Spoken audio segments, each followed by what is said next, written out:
The idea for podcasting actually came from, it's been in my head for a long time. Last semester, we had a small staff, and everybody was kind of in their own shell, and nobody was really like conversating, right? This semester, we have a bigger team, so there's a lot of personality going around in the newsroom. And when I started this semester, what I wanted to do was get to know everybody. And I think as soon as people started getting comfortable with each other, we started to show a little bit of ourselves. And when I started seeing people show themselves, I realized, hey, these are some funny people. These are some really cool people.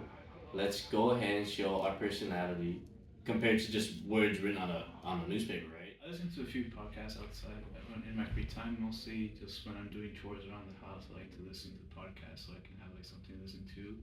Because I listen to music when either like I'm outside like walking doing stuff like that. But I usually listen to podcasts when I'm at home. I don't know. It feels like having like people talk around me, just like keep my mind busy. It helps me like do stuff around the house. To those who are fans of MMA, UFC, or any type of martial art, whenever they hear Fight Club, it really does grab their attention. So to even have fight night. Well, I like the Eunice podcast because there's me in it, of course, but also I think it's very interesting to see like our colleagues what they like, what are their tastes on movies and music and stuff like that. So that's why I like the Eunice podcast.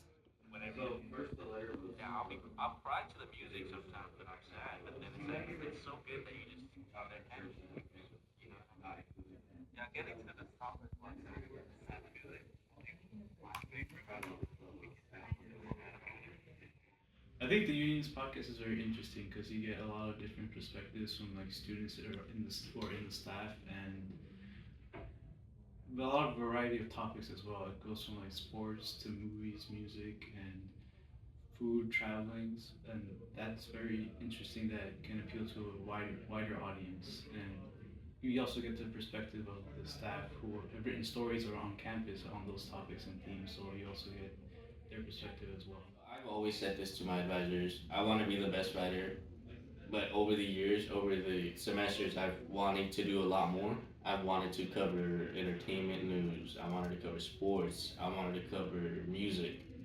My goal is to be one of the best writers and one of the most read writers. But I don't just want to be a journalist.